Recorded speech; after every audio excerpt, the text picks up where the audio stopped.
لو فاكر ان العيد فرحة وسرور، عاوز اقولك ان قصة النهاردة هتخليك تغير مفهومك كله. اهلا بيكم في حكاوي البوب، والنهاردة معانا قصة مش بس خيانة، لأ، دي خيانة في عز العيد، وفي وقت الناس كلها بتتلم وبتضحي. في واحدة ضحت بجوزها مش بخروف، وواحد تاني حط نية الانتقام جوه جلابيته بدل ما يحط لحمة في الكيس. القصة دي هتحسسك ان الدم اللي نزل وقت الذبح ما كانش كله من خروف. فعاوزك كده اول حاجة تقوم تحضر الطقوس اللي احنا متعودين عليها، سماعتك وقهوتك، واجهز علشان سهرتك.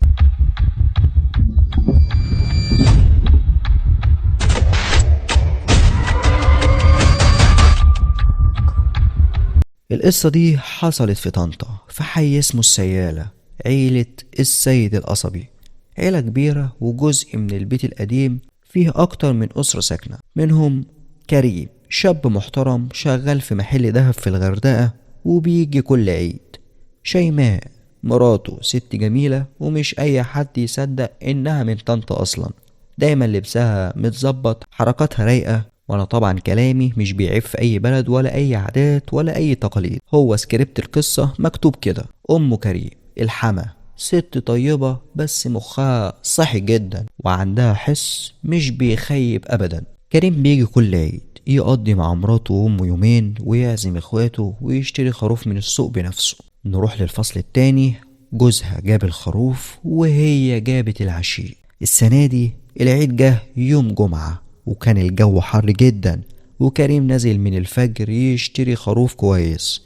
رجع اخر النهار وهو بيضحك وبيقول الخروف طالع بشنب بس لسه احن من مراتي. شيماء كانت متوترة وبتبص كتير من البلكونة، وفي لحظة ام كريم شافت شاب غريب بيعدي من ورا البيت وبيبص لبلكونتهم، وسمعت ضحكة شيماء من المطبخ، ضحكة مختلفة. نروح للفصل الثالث، الحما بتشم ريحة الخيانة. ام كريم ست كانت سايبة الدنيا كلها، لكن من بعد موت جوزها دماغها بقت مترتبة. خدت قرار انها تراقب شيماء من غير ما تقول لكريم، وفعلا شافت شيماء بتتكلم في الموبايل الساعة 2 بالليل وتقول هو نايم، تعالى قبل ما يصحى، لو اتأخرت العيد الجاي مش هتشوفني. نروح بسرعة للفصل الرابع، كشف المستور. ام كريم صورت المكالمة وبعتتها لكريم من غير ما تقول لها، وقالت له قبل ما تذبح خروفك تعالى شوف مين اللي بيطبخ لك اللحمة. كريم طبعا اتجنن وقرر انه ما يواجههاش. وعاوزين نروح للفصل الخامس، صباح العيد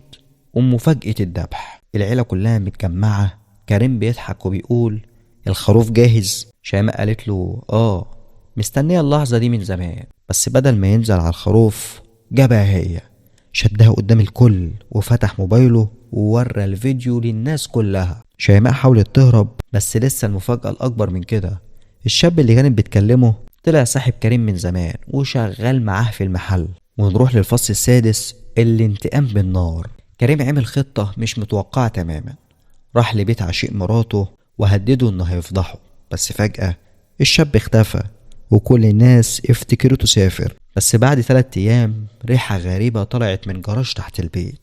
الشرطة فتحت الجراج، لقوا جثة محروقة تماما، واللي مخلوهم يعرفوا مين هو الميدالية الفضة اللي مكتوب عليها عين فه مع شيمو للآخر. نروح للفصل السابع، المحكمة وخروف العيد اللي دخل السجن. كريم طبعا اتقبض عليه، والتحقيقات أثبتت إن اللي حصل كان بدافع الشرف، بس النيابة ما اكتفتش بكده، قررت تحبسه سنة مع وقف التنفيذ. والمحكمة كتبت الدم اللي سال كانت نتيجة خيانة، والخروف اللي اتذبح السنة دي كان بني آدم بس بخنجر الغدر. نروح لآخر الجلسة، القاضي قال للكريم كنت تقدر تمشي وتسلمهم للنيابة، بس انت اخترت الذبح، يبقى لازم تدفع الثمن.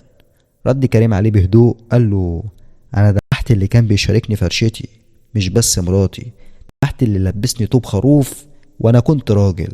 ومن بعدها كل عيد بيجي والناس لازم تقول حاسب من اللي معاك، يمكن يكون عيده جايب لك خيانة مش فرحة. لو وصلت لغاية هنا ما تنساش تقول لي رأيك في التعليقات. تصبحوا على خير.